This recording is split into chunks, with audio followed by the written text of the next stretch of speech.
Today we will be looking at South Africa and Zimbabwe to see on whether or not they have an enduring rivalry. The first factor we're going to look at is contiguity. Contiguity, according to the Module 9 PowerPoint, looks at whether two states share a common border, whether it's land border or a sea border.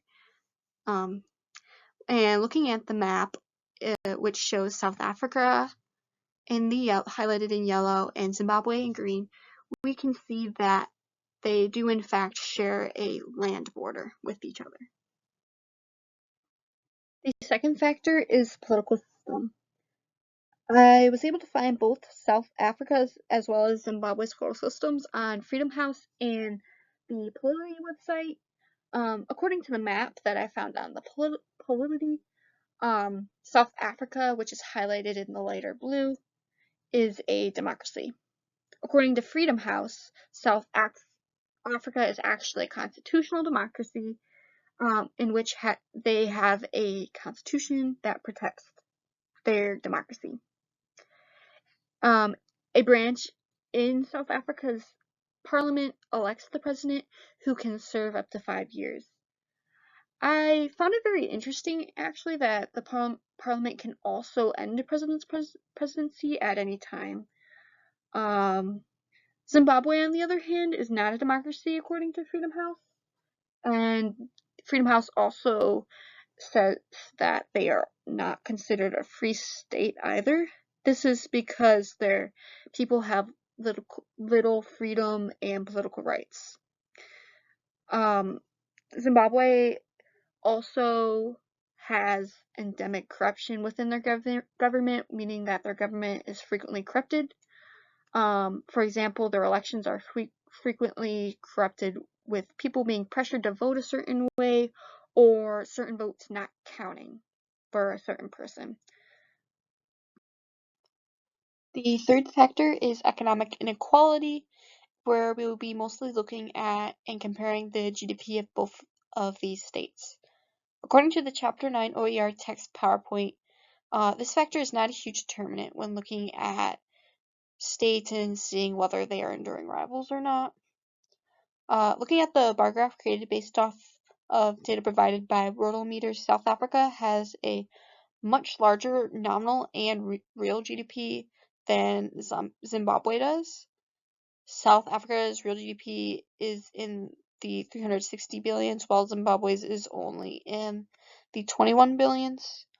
The GDP per capita for both states, as you can see, are so small compared to the nominal and real GDPs that they don't even show up on the graph. But if you look at the table, South Africa has $6,019 per capita, and Zimbabwe has $1,306 per capita. It is important to note that the GDP per capita is not the same as the median income of a person as well. Moving on to the table to the left, we have more data from Worldometer as well as from the World Bank. According to the Worldometer, South Africa has a population of more than 59 million, while Zimbabwe has a population a little more than 60 million. Comparing that to the poverty rate provided by the World Bank Group, the population of South Africa has over 12 million people living in poverty, and Zimbabwe has over 6 million people living in poverty, which this rate is incredibly high, and it seems like it could be a huge issue for both these states. The fourth component is military capacity. Looking at the bar graph below, that was created based off data from DataPanda, you can see that South Africa actually has over double the amount of military active duty personnel than Zimbabwe. South Africa has 65.4 thousand military that are active duty, while Zimbabwe only has 29,000. Moving on to the military rank, which is also found at DataPanda. South Africa's rank is 56th, and Zimbabwe is ranked 81st in the world. The GDP spent on each state's military was found on Index Mundi. South Africa's GDP spent on the military was approximately 1.07%, and Zimbabwe's GDP spent on military is 0.7%. Looking at nuclear weapons, South Africa is the only state in the region that has built and voluntarily gotten rid of their nuclear weapons. In 1982, they built their first nuclear weapon and built 6 total. In 1993, they agreed to end their nuclear weapon program. However, Zimbabwe has always been a nuclear-free state. In 2020, they signed the Treaty of the Prohibition of Nuclear Weapons on December 4th. However, this has not yet been ratified. In 2015 and 2016, they were also part of the 127 states that endorsed the Humanitarian Pledge. Zimbabwe is also part of the United Nations and has been working to try and get all states to sign and ratify a treaty to get rid of nuclear weapons. Looking at the history of prior disputes and wars, there is one that Zimbabwe and South Africa allied on together. This war would be the Rhodesian Bush War. This war occurred in 1965 when the colony of Rhodesia, which is now Zimbabwe, declared their independence from the United Kingdom. This was done in an attempt to try and avoid white minority rule that was taking over Zimbabwe at the time. During the war, South Africa and Zimbabwe signed an alliance to go against the United Kingdom together.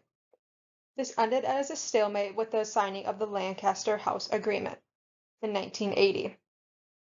There was an election that was hosted and won by the Zimbabwe African National Union, which then took over as government and was recognized internationally. At this time, Rhodesia was also renamed Zimbabwe. To end things off, are they rivals? Looking at contiguity, South Africa and Zimbabwe share a land border. This could pose the potential for land disputes in the future. For democracy, South Africa is a democracy while Zimbabwe is not. This brings into play the democratic peace theory. According to this theory, South Africa, being a democracy, cannot declare war.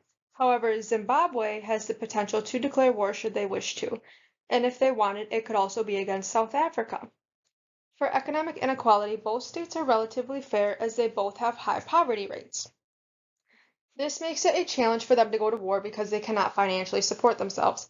However, it could be an incentive in war because it will create jobs to help their economy, and if they are able to beat the state they are fighting, then they can take resources from that state.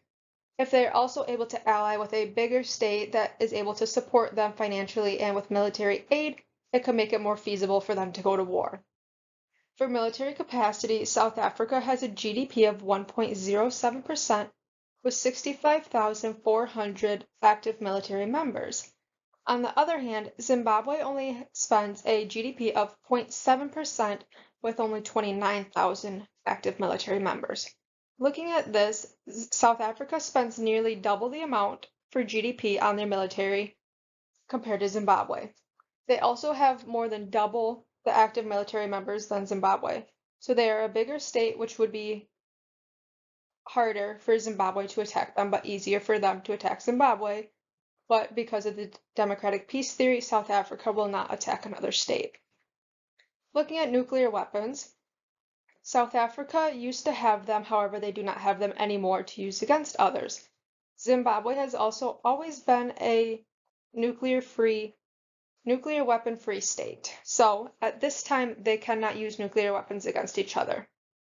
Looking at their history, they have been allies in war together, so they are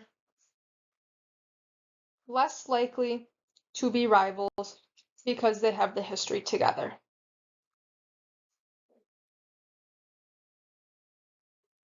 References.